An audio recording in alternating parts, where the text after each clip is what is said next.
আমি নামেই ডাইনি।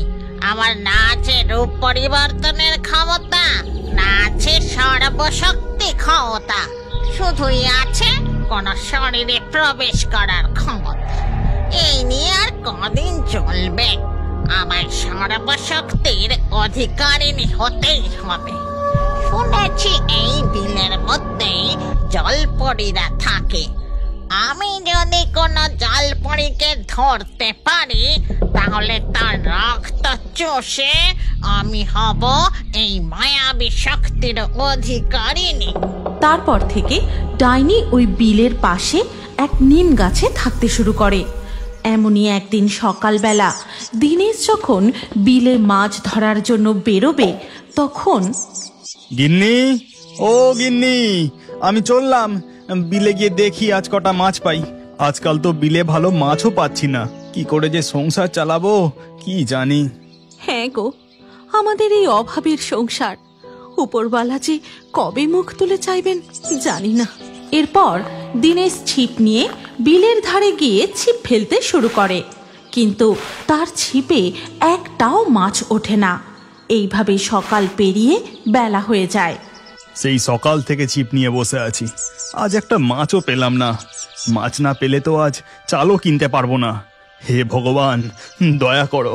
এই কথা শেষ হতেই দিনেশের ছিপে খুব জোরে একটা টান পড়ে। ছিপে মনে হচ্ছে খুব বড় মাছ পড়েছে। উফ, খুব ভারী। মনে হয় মাছটা বেশ বড়, যা হোক করে তুলতেই হবে। দিনেশ ছিপটা তুলতেই দেখে একটা সুন্দর মৎস্যকন্যা ছিপে গেঁথেছে। এ কি? এ তো এক মৎস্যকন্যা।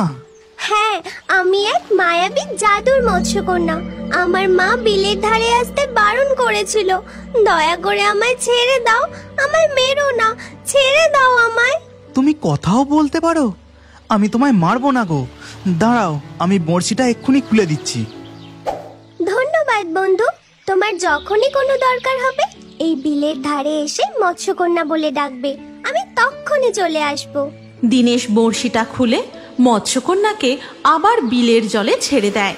মৎস্যকন্যা মৎস্যরাজ্যে ফিরে গিয়ে সব কথা তার মা জলপরীকে জানায়। আমি কতবার বারণ করেছিলাম, তারপরেও তুমি গিয়েছিলে। মনে থাকে যেন এরপর থেকে আর কোনো দিনও বিলের ধারে যাবে না। না মা, আমার জেলে বন্ধুকে আমি কথা দিয়েছি, যখনই জেলে বন্ধু আমাকে ডাকবে তখনই আমায় যেতে হবে। কিন্তু মনে রেখো, কেউ যদি তোমার লেজ কেটে দেয় তাহলে তোমার কোনো জাদুর শক্তি কাজ করবে না। এই জাদুমুক্ত তোমার সাথে রাখো। কখনো যদি তুমি বিপদে পড়ো তাহলে এই মুক্ত হাতে নিয়ে আমায় স্মরণ করবে। এদিকে দিনেশ মৎস্যকন্যার দেখা পেয়ে এতই আনন্দ পায় যে সেদিন সে আর মাছ না ধরেই বাড়ি চলে আসে। বাড়ি ঢুকেই গিন্নিকে সব কথা খুলে বলে। আর এই সব ঘটনা নিম গাছে বসে বসে দেখছিল ডাইনি। ও বাবা, মৎস্যকন্যা তো এই জেলের বন্ধু হয়ে গেল। তার মানে আমি যদি কোনোভাবে এই জেলের বউয়ের শরীরে ঢুকতে পারি, তাহলে আমার মনের ইচ্ছে একদিন ঠিক পূরণ করব।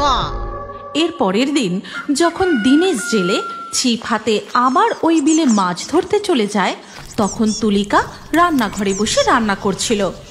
আর সেই সুযোগে ডাইনি নিম গাছ থেকে নেমে রান্নাঘরে ঢোকে। আর তারপরেই ডাইনি তুলিকার শরীরে ঢুকে পড়ে। এই গল্পের পরবর্তী পর্ব যদি তুমি দেখতে চাও তাহলে কমেন্টে নেক্সট পার্ট অবশ্যই লিখো। আর আমাদের রিও বার্ডস ফেসবুক পেজটি এক্ষুনি ফলো করে নাও। এই গল্পটি ভালো লাগলে লাইক করে শেয়ার করে দাও।